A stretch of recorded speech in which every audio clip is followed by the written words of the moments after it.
Good afternoon or good morning, depending on where you are. Thank you for joining us today for a broadcast on building a modern data center. This broadcast is brought to you by Actual Tech Media and Atlantis. My name is Scott D. Lowe. I'm a vExpert. I'm a partner and co-founder in Actual Tech Media. Today I'm joined by Seth Knox, Vice President of Product Marketing at Atlantis. Seth, thank you for being here today. It's great to be here and looking forward to our last webinar in this series. Same here. This will be good. I think this is the culmination of pretty much everything we've done for the past few months. The content in today's webinar is based on Building a Modern Data Center, a book that Actual Tech Media produced for Atlantis. This is a 262-page book around everything you need to learn to build the data center of tomorrow. It's available for free at the link you see on your screen, www.atlantiscomputing.com/building modern data center book with dashes between the words. And on the screen, you see a beautiful front cover for the book. It was written by myself, James Green, and David Davis. We're all partners in Actual Tech Media, and we're pretty proud of this final effort. And physical books are going to be shipping to Atlantis in the next few days. So this is going to be available both electronically as well as physically to people who want to get it. Anything you want to add to that, Seth? No, I think it's just, it's a great, historical context on the evolution of the data center combined with some real practical, strategies and advice on how to go about implementing some of the new technologies we're going to talk about in data centers. I think that's one of the key things people have trouble with sometimes is learning about all of this new stuff that's available in the market and what they should be doing from what they hear from analysts, what they hear from other experts, and understanding how that links with what they did yesterday, how it relates, and how they bridge the gap between what they were doing in the past and what they need to be doing in the future. And I think this book helps them, helps readers understand both sides of the equation so they can build the bridge to build a better data center for tomorrow. Yeah, and when we're working with customers, a lot of them are confused on the different terminology and what different technologies should be applied in which situations. So it's it's fairly complicated, and there's a lot of hype and misinformation out there around some of the new technologies that are emerging. So I think this book does a great job of kind of clearing that up.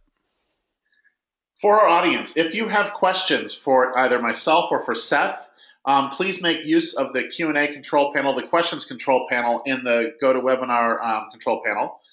We will be answering questions as we go.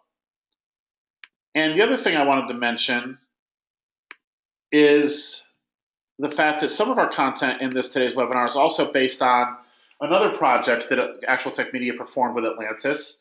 We surveyed over 1,200 IT pros to basically learn where they are with regard to software-defined storage and hyperconverged infrastructure, two technologies that have really taken the market by storm and that are becoming very mainstream in the data center. And with this report, we culminated this with a lot of research and wrote this report that has a lot of the facts and really some of the hype around hyperconverged infrastructure and software-defined storage. Our goal was to help readers understand where they are with relation to their peers when it comes to these two emerging technologies, which again are becoming more mainstream in 2016. This report also is available for download for free from the link you see on your screen, www.atlantiscomputing.com/survey2016.html. And that is where you're going to see some of the charts in today's webinar originate from. Seth, what are your thoughts on 2016 with software defined and hyperconverged?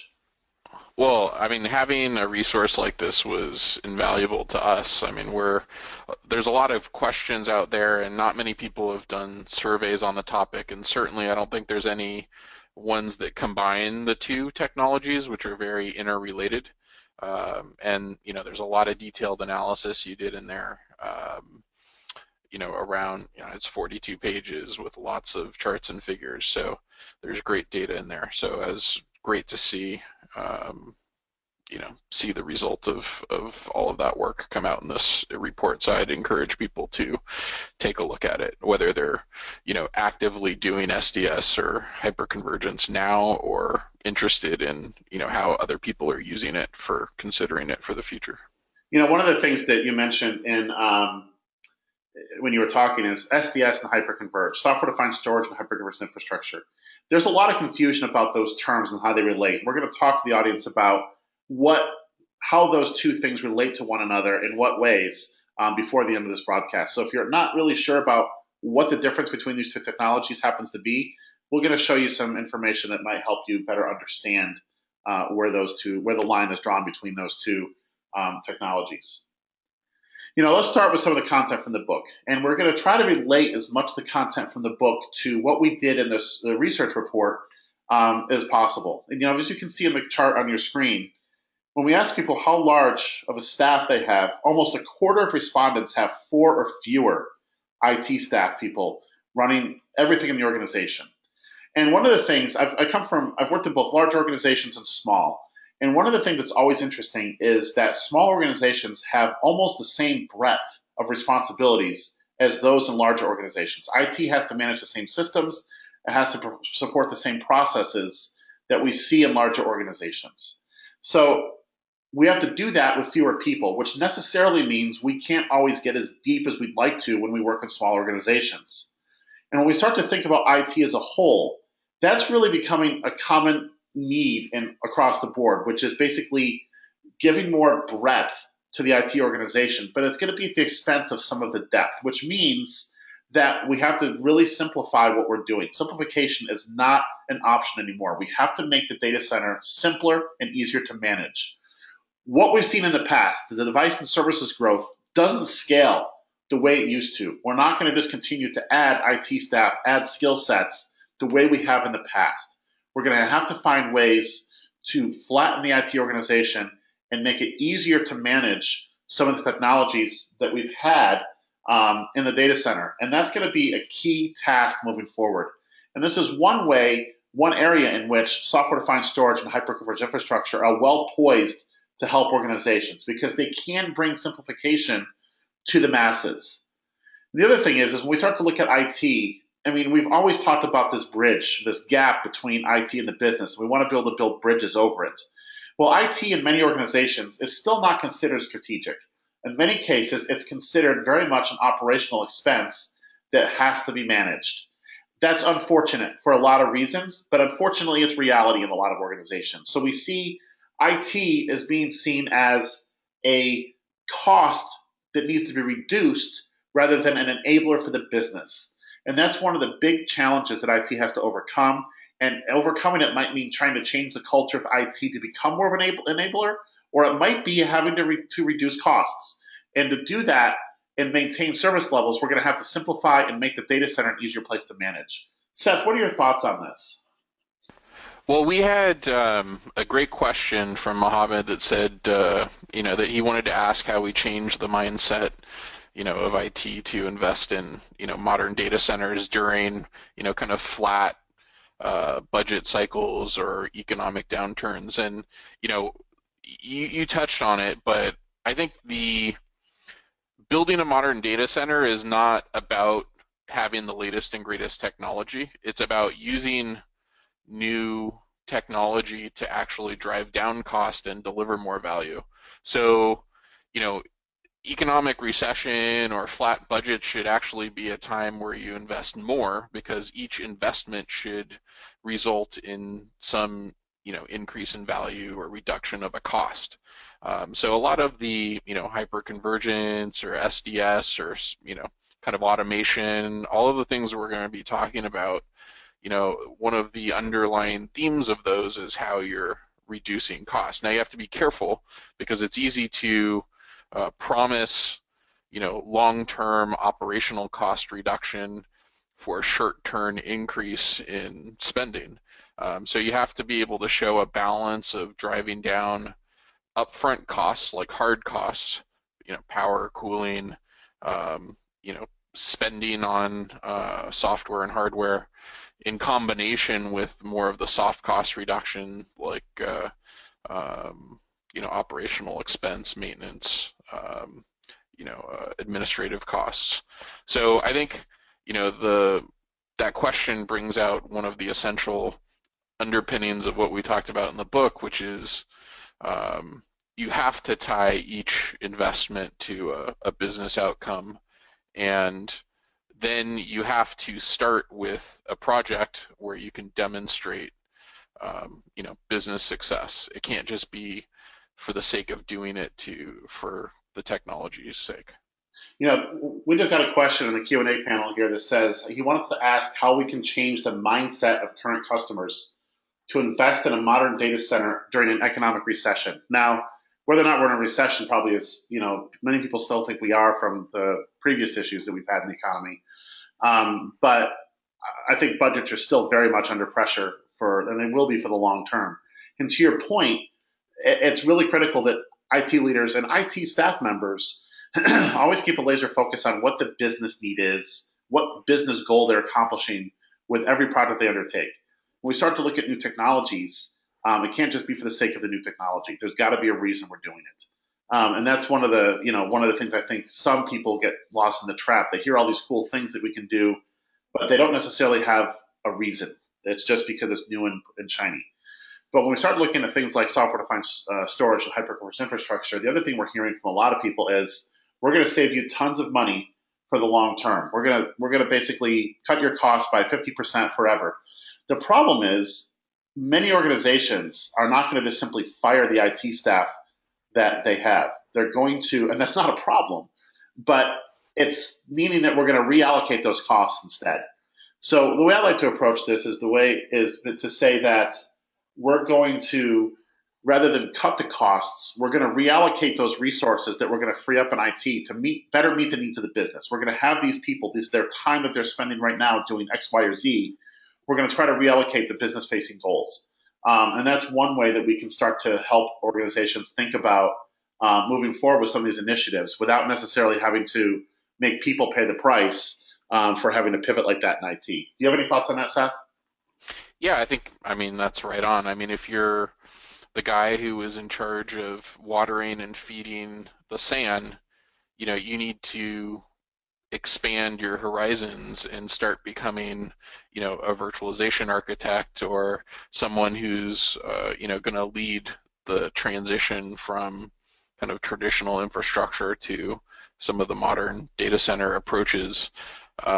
So I think, a lot of CIOs are kind of looking at, okay, how do we, get people to get into these more strategic roles and help evolve the data center as opposed to, just having people do the same old task. So I think, if the leaders in IT, the architects and the CIOs can, um, reach out to the business leaders of the different departments, they can find tremendous amounts of IT projects, whether it's mergers and acquisitions, whether it's, doing a big data project to, add value that the business people didn't think was possible.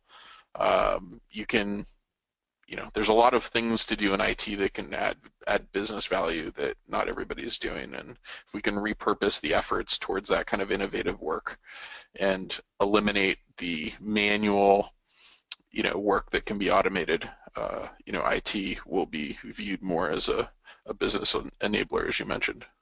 I do a lot of consulting, and it's amazing sometimes to me. And what I'm brought in for is generally IT realignment type stuff.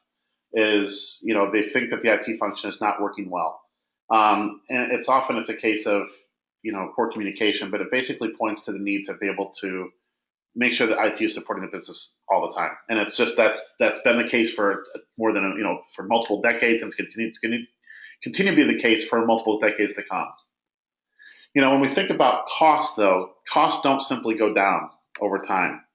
And in fact, this chart speaks to that a bit. When we start to think about what we need to do in the data center, we want to be able to reduce costs, but at the same time, we're under pressure to continue to support the needs of the business. And when we start to think about those needs, storage capacity is just one item that we have to think about. One of the questions we asked in our survey with Atlantis was basically, how fast is your data growth rate? What is the data growth rate year over year? And as you can see, 20% is the sweet spot. But we see a little bit more. There's a peak at 50%, and there's even some that have 100%. So they're doubling their data growth every year, their data capacity. These are costs that we have to manage in IT. Now, regardless of how you're looking at IT, whether you're looking at it as a cost to be managed or you're looking at it as a strategic enabler, that doesn't mean we want to just go crazy when it comes to buying new stuff. When we have to look at these sorts of things like data growth rate, it means that we have to be able to find ways to either control this or put in systems that allow us to reduce this growth rate, like something that has comprehensive data reduction, like deduplication and compression, something that's easy to scale without having to add massive capacity all the time. So basically being able to upgrade in chunks that make sense for our organization rather than having to add 50 terabytes at a time or something like that. At the bottom of your screen, you can see the same information broken down by vertical, with really government having apparently the most, education is not too far behind, but having significant data growth over time. The chart at the top is basically the entire respondent pool, and the charts at the bottom are broken down by four verticals that we chose to highlight for this particular report. So this is just one look at one cost that we have to deal with in IT in a way that makes sense long term. Seth, when we start looking at this from Atlanta's perspective, I mean, USX and hyperscale can both help with this sort of problem. Yeah, I think the thing that stands out here and to kind of process is that the most common data growth rate at 20% means that every 5 years you're doubling your your amount of storage. Um, and you know, overall IT budgets are pretty much flat to down, depending on whose numbers you look at. So, just to stay even, we have to cut the cost per terabyte in half every 5 years, which, things are going down in traditional storage, but not anywhere close to how far we can drive down the cost per terabyte or per gigabyte of a hyperconverged system that uses commodity direct attached storage or an SDS system that applies, a deduplication and compression to all of the existing shared storage in an infrastructure. So I think there's immediate big wins that you can have in terms of flattening the growth curve for your particular environment if you haven't exploited those technologies yet. And then I think once you align with leveraging more as a percentage of your total data center, commodity, direct attached storage, whether it's local flash or local hard drives, you'll be on aligning with economic factors that are driving down the costs at a much faster rate than they are with traditional storage. Just look at the difference in the cost between the cost per gigabyte of a commodity flash drive and an all-flash array, or a disk in a commodity disk you can buy for a server, versus a disk cost in a SAN, plus the overhead of the controllers. So I think making those functions in software and in appliances that leverage the commoditization of all of the software is the best way to drive down that cost, and you can cut more than half, relative in 1 to 2 years. Yeah, and that's one of the questions we just got actually from the audience is pretty interesting on that on the software front. And it might relate to that a little bit. It says basically, from your point of view, when can we see a self-healing and self-optimizing data center? We're starting to see that a little bit now as we move more into software. I wouldn't say we're there, but as we start to look at being able to withstand losses of nodes and the system can reconfigure around that kind of stuff, we start to see something that can at least self-preserve, if not self-heal. When a new node gets added, it takes care of everything by itself. There's nothing that the administrator needs to do except plug the new node in and make sure it's a part of the cluster. Now, something that's self-optimizing, I'm not sure we're fully there yet. I think there's lots of work on that front.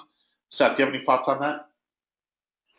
I think we're getting there. As you automate more and more things, you're kind of, that's one step towards being able to self-optimize. I mean, we're doing things in the SDS platform that are moving us in that direction. But you first have to be able to make things a function of software before you can do a lot of self-healing. Otherwise, you're at the mercy of the different silos of different vendors' hardware, and it's hard to kind of implement something like that. So I think orchestration systems are moving that way, the SDS platforms are moving that way, and adopting that will move us closer to that. Also, I wanted to point out there was a correction, which is correct. 20% growth is actually doubles in 3.5 years, not 5. So it's even bigger than I was stating. Thank you, Matthew, for that correction. The other thing that's happening is we're seeing storage has really become one of the key culprits when it comes to fixing the data center. That's been seen as the problem to solve for a number of years now. And I've said, when I do speaking engagements and stuff, that if you go to VMworld, for example, if you throw a rock, you're going to probably hit a storage vendor in the head. They probably would not appreciate it, but that's going to happen. And it shows that storage is really the pain point for a lot of people. So we focused on, obviously, when we're talking about software-defined and hyper-converged infrastructure, we focus a lot on storage. And we see that there's a lot of moves underway. Primarily, disk is starting to become less of a critical workload support factor than it used to be. In fact, if you look at your screen, you can see 19% of respondents say that they're going to fully decommission disks over the next number of years. That's pretty big. That, even if you try to say there's margin of error there, there's still something significant there with regard to spinning disk. And the recipients of that are going to basically be things like hyperconverged, software-defined, all-flash arrays, and even hybrid storage arrays, although to a bit of a lesser extent. I think that's a pretty big deal, especially as flash becomes less expensive and even more durable than it is today. We're going to start to see that the death of disk. I don't think we're there quite yet, but it is something that people have on the horizon. We're also starting to see the traditional monolithic storage array, that 2U, 3U, whatever it happens to be, thing you stick in the rack, start to change a lot. Especially when we start looking at software-defined storage and hyperconverged infrastructure. When we look at hyperconverged specifically, we're really looking at going back to direct attached storage. We're putting servers in the rack full of storage, and we're binding them together with a software layer that makes them act and appear as a single clustered pool of resources. And this is where convergence comes into play. I mean, this is a big deal. This is something that people are looking for from a simplicity and a cost standpoint. It's much easier to simply add another node to an existing cluster sometimes than it is to add more storage to older systems.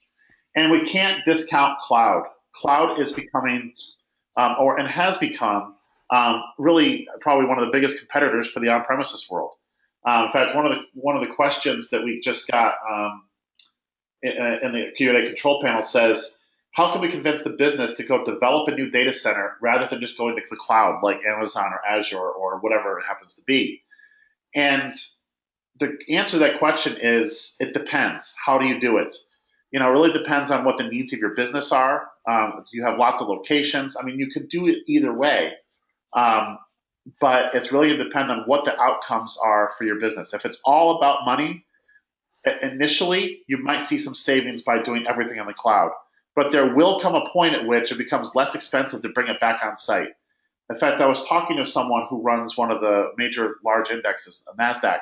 One of their architects for their data group. And they said that they are now beginning to move things back on premises because it's become so expensive to put things in the cloud. So there's very much a bell curve, just like there is with everything, around what you can accomplish with cloud. And I think that's one of the key things to keep in mind when you start thinking about it. What are your goals? And then define which direction you're going to go. Seth, thoughts? Yeah, I mean, I totally agree with that. I mean, I've been on a number of projects where I've gotten personally involved in planning transitions to completely replace, disk-based systems with either hyperconvergence or SDS and migrate over time, over a 3, 4, or 5 year period, tens of petabytes per customer. So I think it's happening, and the kind of the leading edge customers are already down the road on trying it out in a few use cases, getting comfortable with the technologies, and then planning to migrate, large chunks of their data center. So I'd agree with you on the first analysis on cloud. Certainly, there are some use cases where it makes more sense to do things in cloud, but most of the customers you know, we've talked to have kind of a mix, and we see a little bit more. They're spreading their bets across, doing certain workloads that make sense in the data center there and investing, and others moving to cloud. So and then I think what one of the emerging trends, will be like more actual blurring of the lines with hybrid cloud, which I think Scott's going to talk about a little bit later. Yeah, in fact, I'm a absolute believer that hybrid cloud is really the future. I mean, I don't think you're going to get fully off premises, and I don't think most organizations will go fully into the cloud for lots of reasons. That some of which you just mentioned, but one of them being security, some being performance, cost, whatever it happens to be.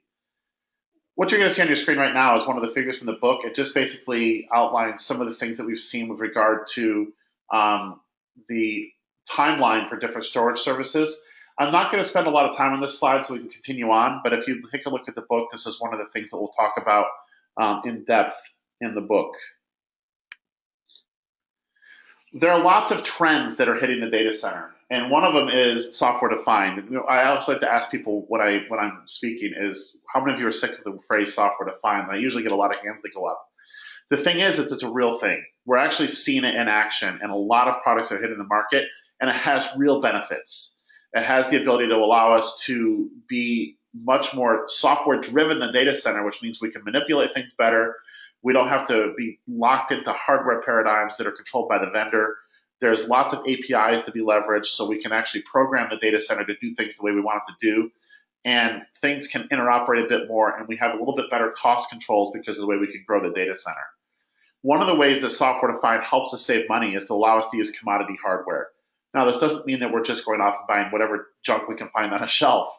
It helps us be decent hardware, but we're not putting a lot of time into building custom chips, custom ASICs, and things like that we have to then support for the long term. We're using Intel processors. We're using Supermicro servers or Dell or HP or Quantum, whatever you want it to be.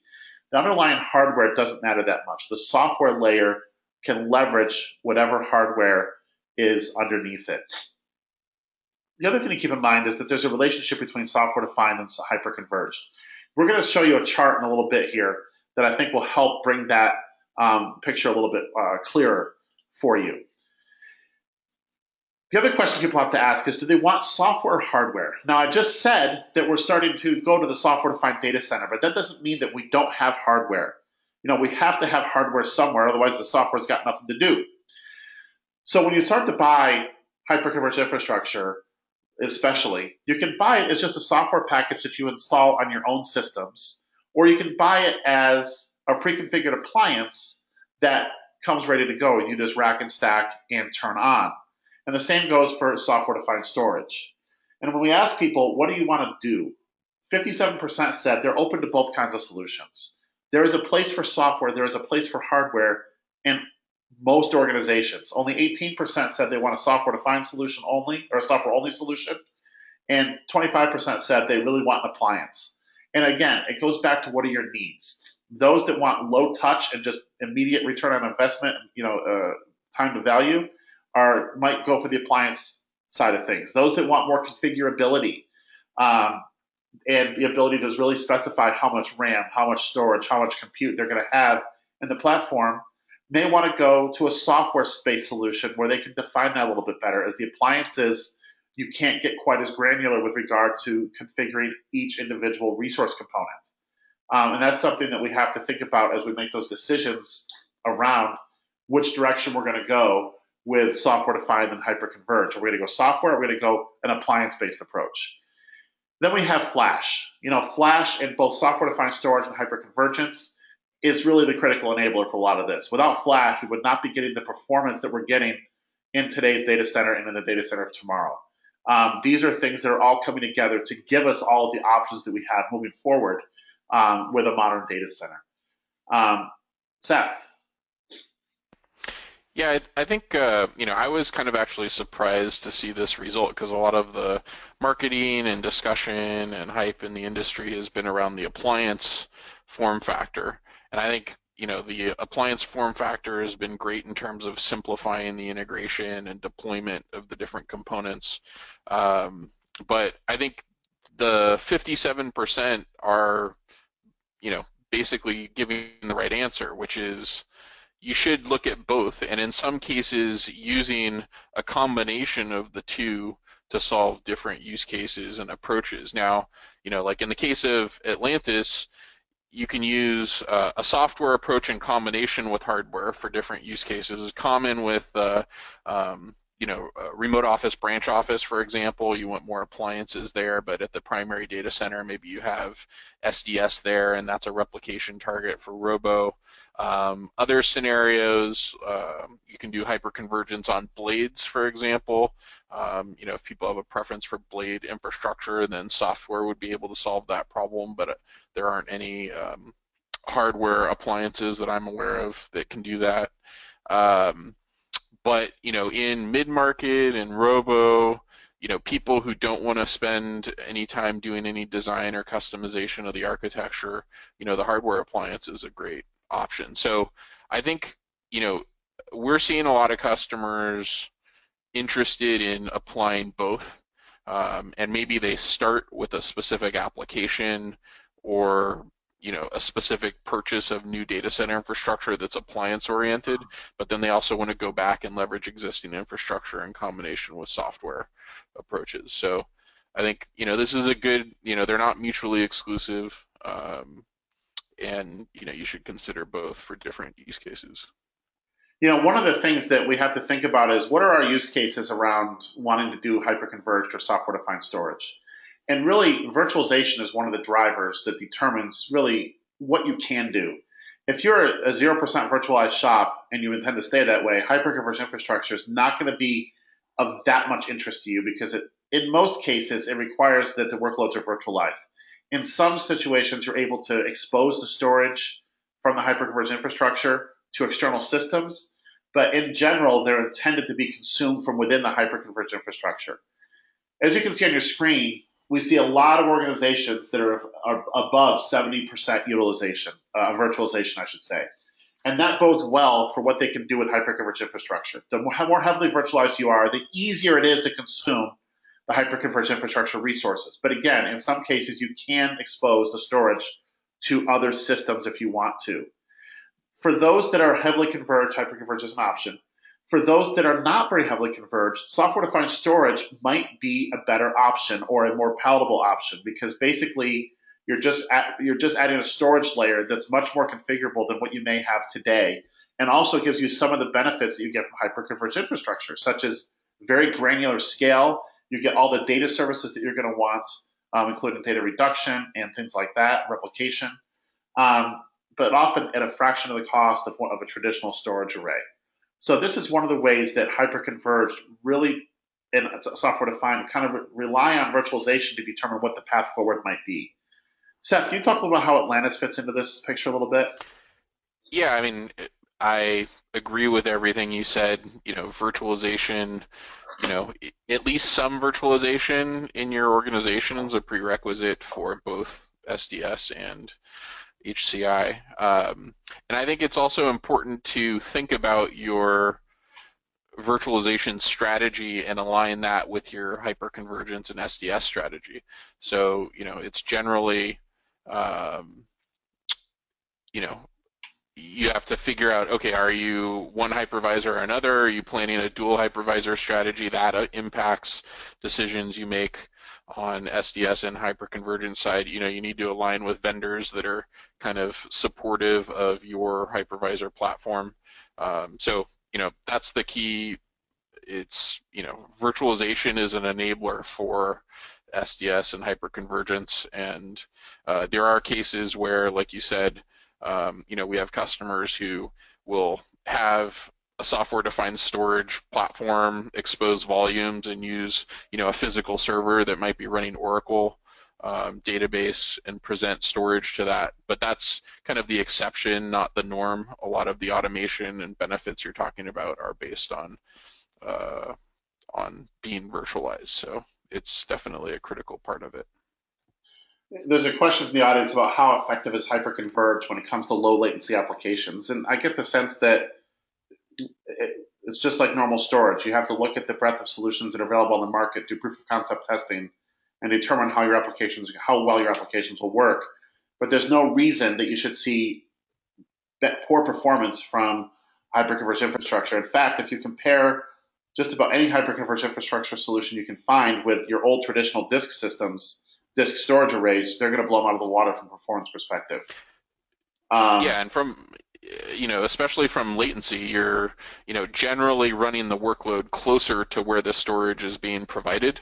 So if your media underneath the hyperconverged system, like Atlantis Hyperscale is all flash in all cases, for example, if you're running a workload on a server A and you're presenting storage from that same host or a host that's in a cluster very close by, you have the potential to have lower latency. So the numbers that we have published on benchmarks are comparable to having a small all flash array within each cluster of 4 or 8 servers. So the potential is there to have very low latency and high performance storage within a hyperconverged system.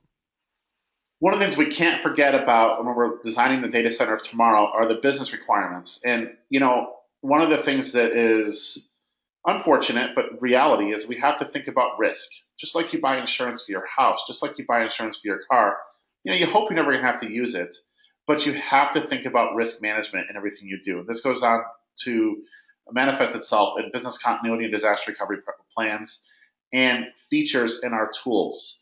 So we want to be able to make sure that we can actually maintain our risk profile whatever way we go, and that includes meeting regulatory compliance requirements, which is one of the reasons why some organizations are not moving to cloud because they're worried about regulatory issues. We also think about reducing cost. Again, whether we like it or not, whether we're a business enabler or not, we can't just go crazy spending. We have to think about how we can change the IT budget to spend more money on enablers and less money on operations. This might also mean that we have to rethink our career paths a little bit. So we have to help figure out ways that we can meet needs of the business through technology rather than just managing technology. It's the one of the changing paradigms of moving forward is that we're linking IT even ever closer to the business than it was in the past. And I think one of the things that's most critical is that we avoid complexity. Automation and orchestration are going to be key features in the modern data center and the data center of tomorrow, and self-service, which relies on automation and orchestration tools being in place. When we think about automation, this is exactly what you see on your screen. For example, when we want to build a new server, a single server, we might script what it takes to build that server in the virtualization platform, on the storage, and in Active Directory if we want to create service accounts and things like that. When we start thinking about orchestration, we're going to start thinking about building a new 3-tier application. So we're going to have the database and the presentation and the middleware tier all being built out automatically when users via self-service platforms request, I need a new test instance of this particular service that we provide. And we have to have all these things in place. We can't always rely on IT staff being available to manually build all of these things over time. So I see automation orchestration, which leads to self-service, as being key needs for the data center of tomorrow. Seth, do you want to talk about that at all? Yeah, so I think, in putting the SDS or hyperconverged system into this diagram, generally that'll involve the storage and in some cases the virtualization, but it's important that the platform that you pick, and in the case of Atlantis, USX and SDS, everything's exposed via a REST API so that the orchestration system that you use and the automation scripts that you implement can do all of the same management and provisioning functions that you would do normally through a user interface. So that's kind of the critical part, is making sure that your platforms are supporting the model of automating and orchestrating all of the important tasks that you need. The other thing we're seeing this come to market with is tools like VMware's vRealize automation. I mean, we're starting to see some of these kinds of capabilities start to be used in the market for the very reasons we just talked about, to help provide some self-service and make the data center easier to manage overall. So we start to think about how we actually do this. I mean, these are very high-level things that we're going to talk about here, but our goal is to think big, start small, move fast. And where we got this was basically when you think about stuff like the Mars missions. They have huge ultimate goals. I mean, ultimately, they want to put people on Mars. They want to put habitats on Mars, but they're starting small. They're thinking big with all that stuff, but they're starting small. We've got a couple of missions to Mars now, and they're moving very quickly on that stuff. We have to take a similar mindset in the enterprise data center. And I think that's really important to make sure that we achieve reasonable goals while trying to hit that big mission that we have at the end game. So there's a number of ways that we can go about doing this. And I take a 5-step approach when I go into a place and look at it new to help them try to figure out how to add some agility or at least fix IT. The one thing I start with is I talk to the business. That's the key thing. We have to find out what the business is expecting from IT, and then find out if they're really meeting that mission or if they're not. We need to do an assessment of what's in place. Once we've understood from the business what the requirements are on IT, can IT's environment actually meet those goals, meet those requirements that the business is placing on them? We create a support inventory, and we identify core services and gaps. Those come together.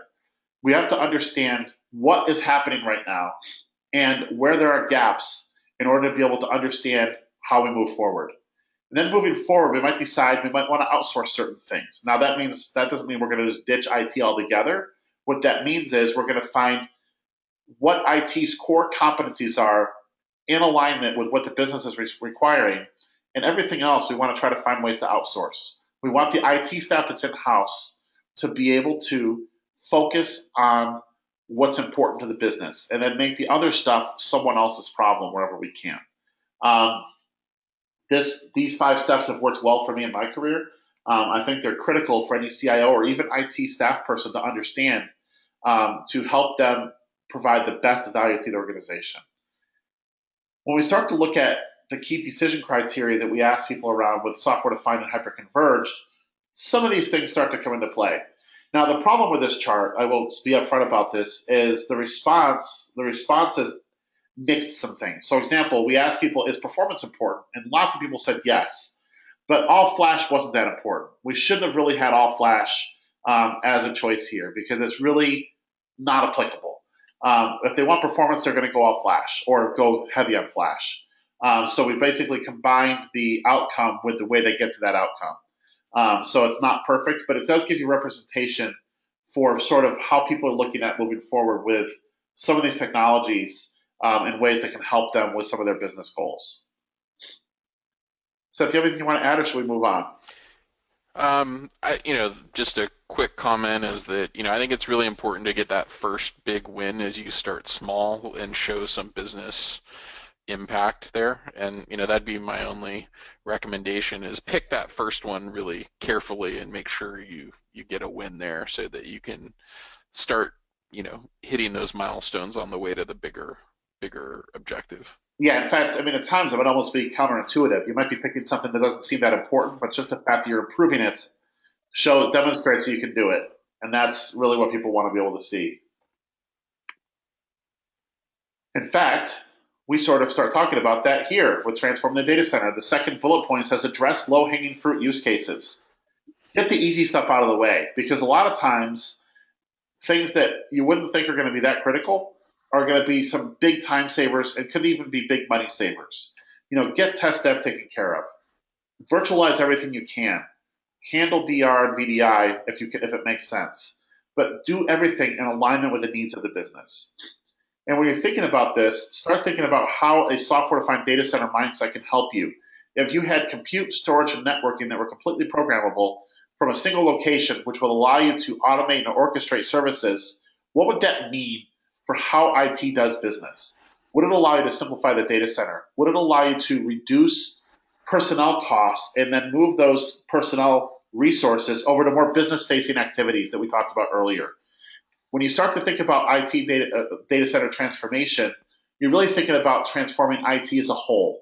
This is going to be one piece of the puzzle, but it allows you to start thinking about what you can do across IT to even better meet the needs of the business that might be happening today. Anything to add here, Seth, or should we? I'll let you move on. I've talked too much in the beginning, so I'm gonna let you move through the slides. Okay. So one of the things to think about is software-defined storage. This obviously the focus we're talking about here because software-defined storage and hyperconverged were the focus of our survey, and they're talked a lot about in the book that we've developed. So the question is, what is and is not software-defined storage? We're going to talk about that in just a second. So bear with me because that's on the next slide.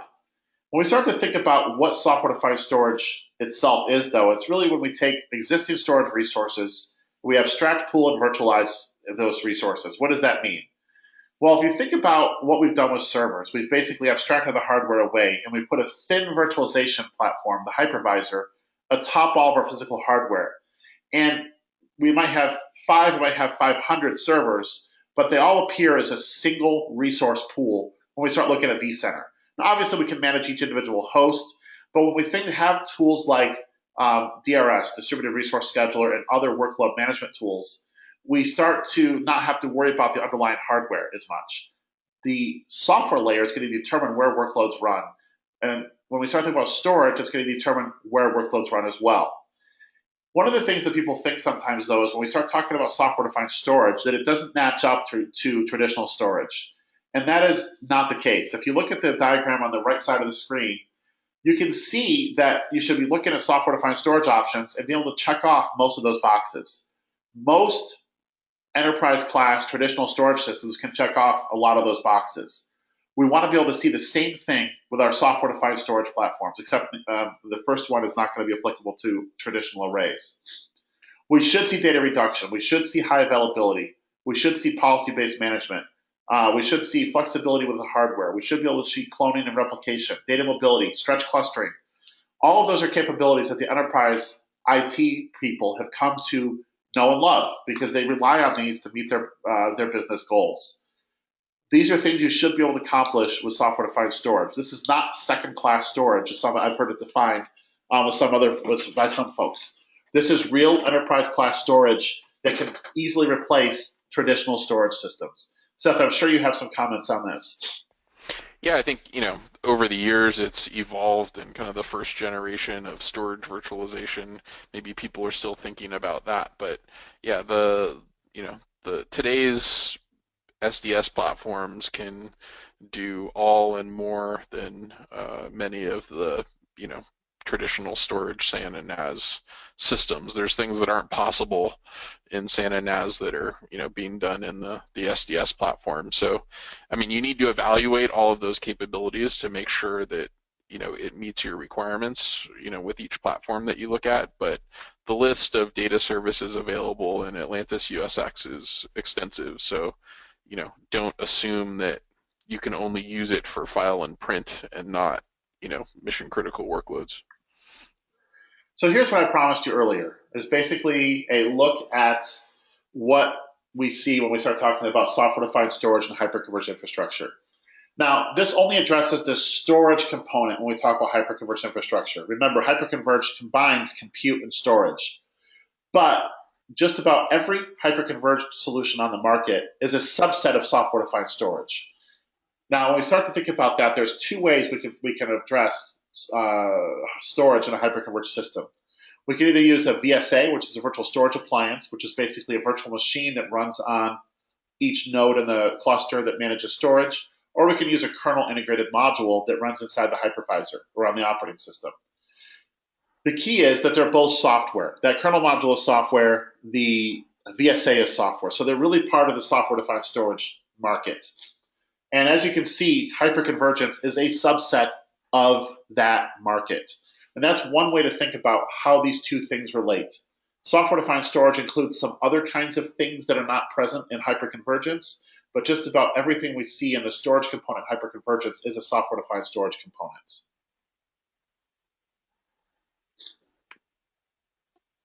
Now, when we start to think about software-defined storage, what does that really mean? Well, what I talked about earlier was that we're basically saying we're going to take existing resources, we're going to take existing servers or whatever we happen to have, and we're going to make them storage servers. And what we do is we may have a server, we may have a different storage array, but we're going to put in front of that a distributed storage layer that is either a VSA that I talked about or a kernel module that runs on each individual server. Instead of, as is the case in hyperconvergence, having the workloads though run on those same systems, with software-defined storage, we're going to have external systems that consume the storage resources from this clustered storage pool. With hyperconvergence, which you're going to see a diagram for in a minute, the things are a little bit different, and I'll show you that diagram in just a minute. Seth, do you want to say anything to Yeah, clarify the this? one thing I'd clarify that may be a little confusing based on the diagram is that in most cases with software-defined storage, you are still running compute alongside the VSA or the kernel module. So you're still running VMs on those servers, but the underlying physical media could be direct attached storage, which is similar to hyperconvergence, or it could be shared SAN and NAS that you already have, or JBOD, or anything that is presentable through the hypervisor. So it's not we're not talking about consuming all the resources of those servers to present the distributed storage layer. It's only generally a portion of the resources of the server, and then you can run workload that consumes some of that storage or not alongside of it. So then, what is hyperconvergence? Well, as we mentioned, hyperconvergence is really a bringing together of compute and storage into a single node. And it's a subset of software-defined storage. And that's the role that SDS plays when we start talking about hyperconvergence. We talked about earlier software versus appliance-based systems, and really one of the key questions around that is how do you want to build and scale the environment?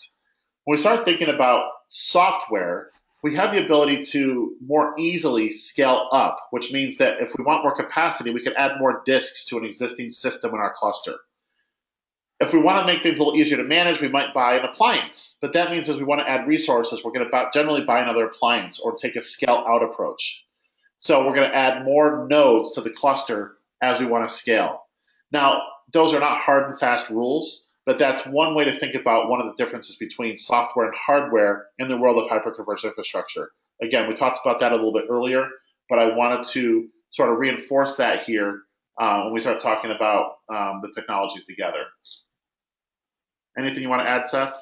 Yeah, I'd say one other important distinction around scaling is that software will generally allow you to scale compute independent of storage Yes. versus the appliance form factor will then generally have a fixed ratio of compute to storage. And while there's some changes, some options in there, like for example, we have modules that you could scale out that are 4, 12, or 24 terabytes, and other vendors have different options. But in the case of software, it could be any combination of storage, and you don't have to add compute at the same time. So that's a major difference that affects some people's decision of which way to go, because you kind of have to line up and with the compute ratios when you're talking appliance form factor. And here's that diagram of hyperconverged infrastructure that I promised earlier. As you can see, we've basically got servers with a hypervisor, the distributed storage layer, the VSA, which is a virtual storage appliance that's managing all the local storage on that particular node. Then we have virtual machines that are basically consuming storage from that distributed storage layer. We asked people in our survey what their top use cases are for both software-defined storage and hyperconverged infrastructure. We asked for the top, secondary, and tertiary use cases. And you can see on the screen that among all respondents, which is the top row, so for software-defined storage, test and dev was the top use case, followed by file and print, and then followed by server virtualization. With hyperconverged, in almost all cases, except for those that have already deployed software-defined storage, server virtualization was the key top use case, which really makes sense given the need for virtualization that underlies the hyperconverged infrastructure deployments. So this is interesting information if you're looking at really what people are doing with their software-defined storage and hyperconverged infrastructure deployments. And I'll move on. Did you want to add anything to that, Seth? I just say the only other thing that I saw that was interesting was that kind of database is moving up the charts. So Yes, it is. agree with all your, so I think maybe early on in the markets, running database was, people were reluctant to do that, but it's starting to move up the use cases to be, number two, number three, um, and in the case of government vertical, number one use case. So that was interesting to me. Now, we've talked a little bit about this before, so I'm not going to talk too much about it now, but it's, again, part of the transformation of IT. And we have this move from a lot of organizations to a DevOps mentality. Now, DevOps is not a department, DevOps is a mindset. It's basically the melding of development operations. So rather than separating these two departments or these two groups of people into silos and making them never talk to each other, we have people that are responsible, or a group of people that are responsible for soup to nuts development through operations. So the same people, the same team that's developing software is going to be part of a team that's supporting it once it's in production, all along the way through test dev, through testing, and then into production. We're not going to spend too much time on this because we're almost out of time, and we want to get to some of the industry needs. We want open standards. We want things to be able to work with each other. This is one of the reasons why the need for open APIs, application programming interfaces, is so critical, especially as we want to achieve some of the goals we talked about earlier with the software-defined data center. We really want pricing transparency, and some companies are better than this than others. We really want to be able to know how much things are going to cost, because that's one thing that's going to be key to us determining what the overall value for a particular solution is. Are we getting our return on investment that we expect? And we want to be able to understand what's happening with regard to benchmarking. How are things comparing to each other when it comes to cost, when it comes to performance, when it comes to capacity? And I'm going to move on from this. The slides will be available after the presentation. Seth, do you want to say anything here? I think, I'm working on the pricing transparency aspect of things quite a bit. We've been very open about the pricing of all the different models of hyperscale, and we're working with a lot of the analyst groups, to provide them all the pricing data.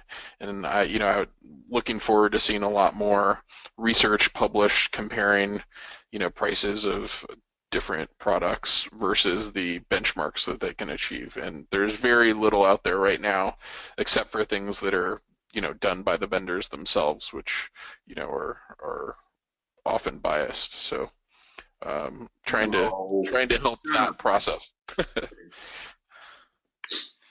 Okay, so the future. What does the future hold for the data center? And really, I think the number one thing is security is going to become even more critically important. I don't think anybody can dispute that. That's happening already. We hear about this stuff every day, all day, it seems like. We start to see things like containers hitting the market as well, though. And if you look at the bottom right-hand side of your screen, you'll see what kind of containers look like. This really is virtualization on steroids when you really think about it, because rather than running a guest OS inside every single virtual machine, we're sort of taking the virtual machine out of the equation, and we're just getting those libraries that applications need to run. So we don't have to have that really fat OS running on every single virtual machine, which take up a lot of resources. Containers are something that are going to become even bigger in the market as time goes on and as applications are reconfigured to take advantage of them.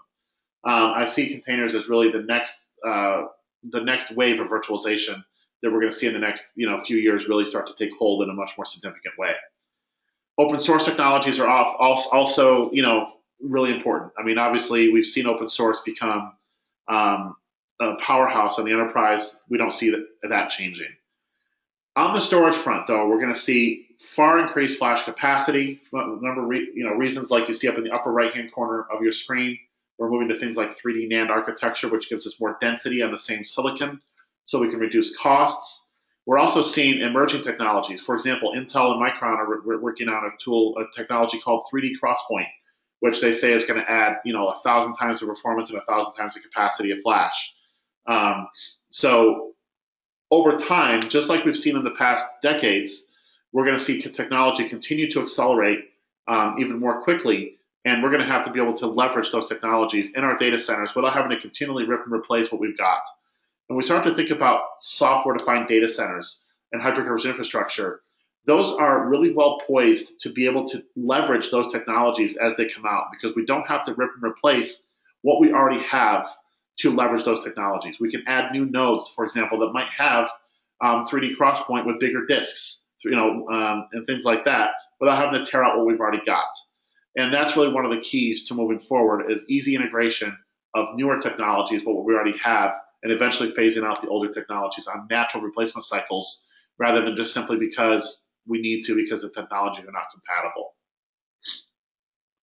Thoughts there, Seth? I think, one of the things we saw in the survey was the big uptake in future planned use of containers. So we're doing a lot of work on that at the moment, and it's a natural kind of evolution of a different approach to the hypervisor, but also we're seeing a lot of use cases where it might be used within a VM as a very quick provisioning tool or way to deliver workloads. So it's also not necessarily mutually exclusive to hypervisors. And we've only got 2 more slides to go, and then we'll be giving away a couple of gift cards. The other thing we got to think about in the data center is really the blurring of public and private cloud. And we talked a little bit about this earlier. And the reason this chart looks so different than the ones you've seen is this is from a different survey we did. But we asked people, are they using any kind of cloud? And we had just under one third of respondents say yes, they're using cloud storage in some way, shape, or form in the environment. And for those that said that they were using cloud storage, 42% said they're using cloud as some kind of a storage tier. Whatever that happens to mean, that's significant when you start to really think about the numbers. Some are using, running their entire data center in the public cloud as well. We start to think about the future data center too, and right now we're running things, a lot of hyperconverged infrastructure is node scale type stuff. We're starting to see rack scale architectures for larger enterprises hit the market as well. And that's key to really what's going to happen as far as workload supports in the future. Really, the future is the hybrid cloud, and we're going to see lots of need for on-premises solutions that can easily integrate with hybrid cloud environments. Seth, thoughts? Now I'll let you move on, because I'm sure people are anxious to get to the prizes. Probably, I would be. The last thing we're going to talk about is really one of the things I see happening in the market, and I see sort of what I call a bifurcation of the market happening. And this is not going to happen tomorrow. It may not even happen next year, but in the next decade or so, I see the vendor landscape changing in such a way that the enterprise class of customers is moving much more towards pure software-based, software-defined data center tools. They're going to move towards DevOps. They're going to adopt OpenStack, things like that. Software-based hyperconvergence is going to be a really important thing to them.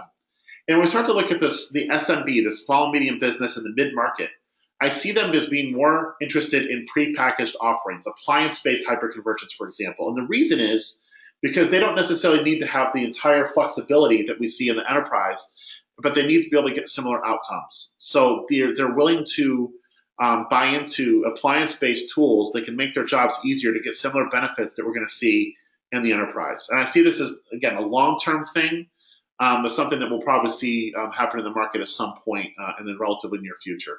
Do you have any thoughts on that, Seth? No, I'll let you move on again. Okay, that's the last slide. Anything else you want to mention? No, I think, we had some interesting questions around file system for hyperconverged that I'm answering, but, I would just, have people take a look at website and /hyperscale for hyperconverged, and, we also have the Atlantis USX SDS platform, and, we're happy to answer questions offline. How about if we do the prizes, and then those that really need to go, they can go, and we can answer a few more questions. What do you think? I'm happy to stay on as long as people are asking questions. Okay. So the winners for our 3 gift cards, we have Dave Aldridge, Matt Baltz, and Tico DeGanis. We'll be reaching out to you to give you your gift cards. And thank you all for being here today. We're going to stay on for a few minutes and answer some more questions. So if you'd like to hang out and hear the answers, you're more than welcome. We'll just do a few.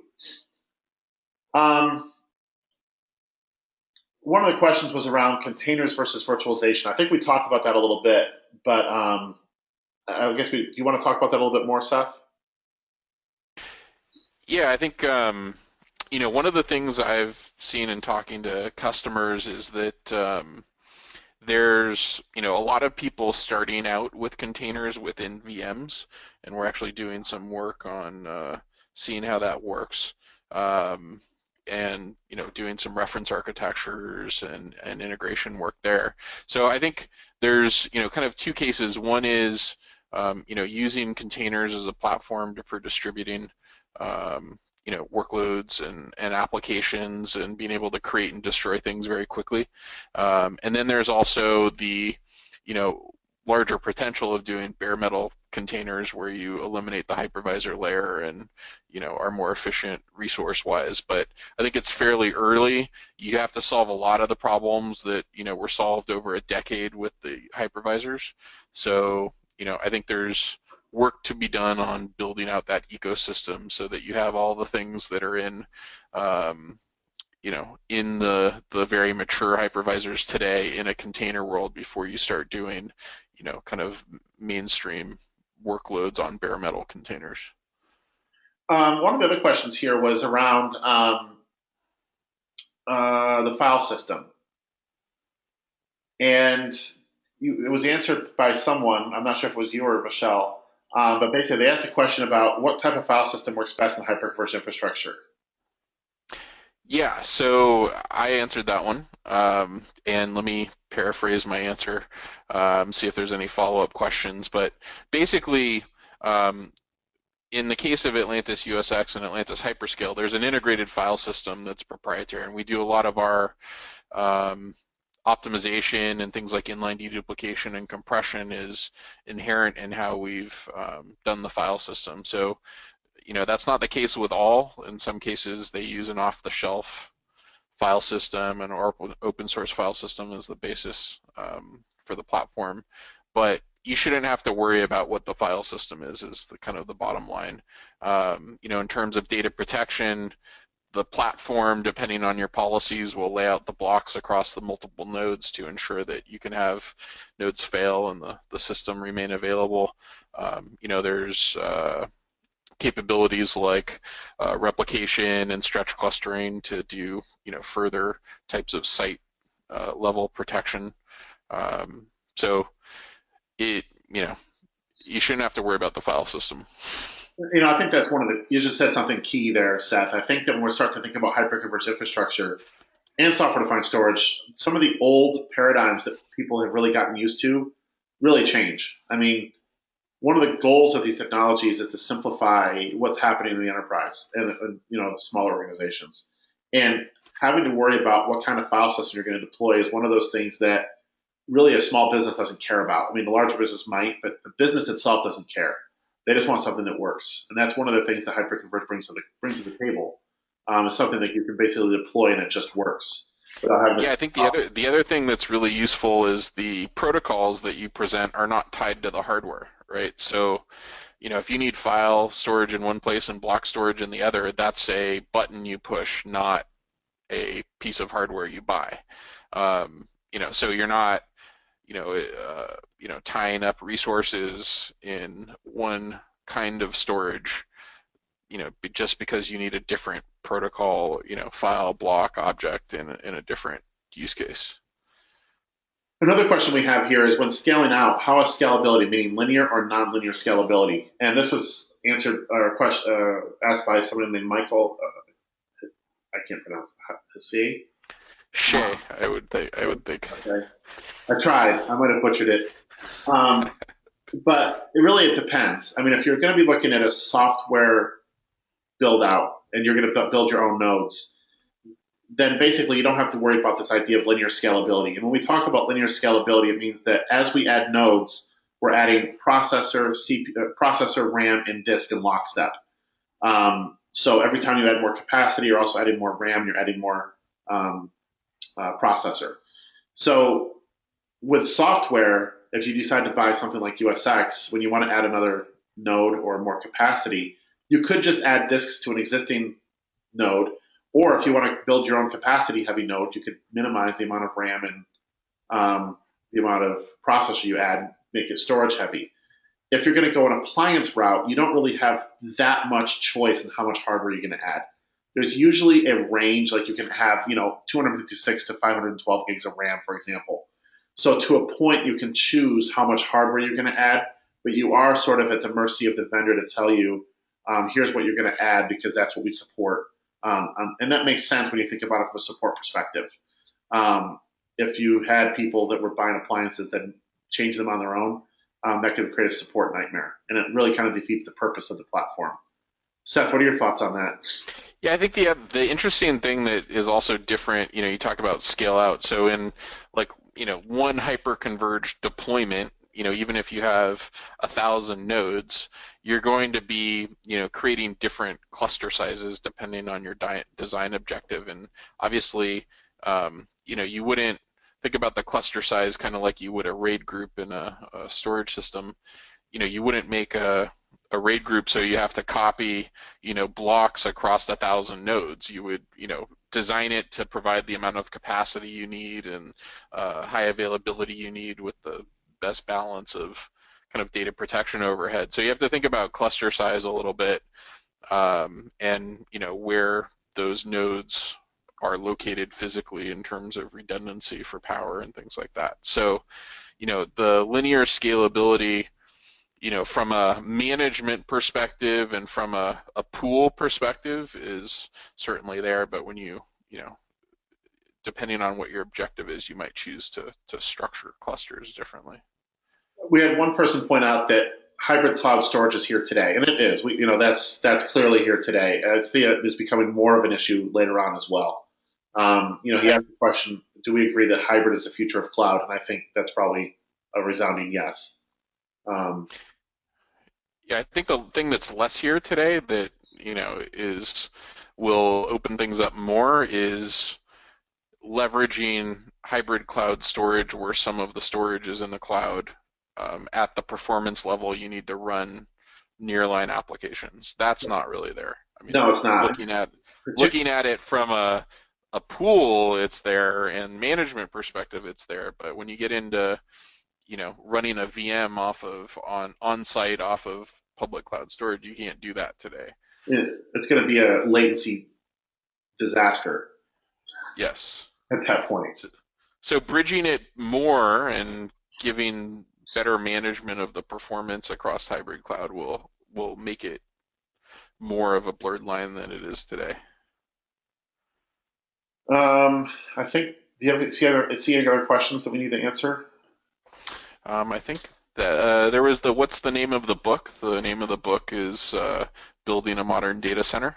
It's also available on Amazon as a Kindle book if people are interested in consuming it that way, or through Atlantis's site, which we chatted out the link.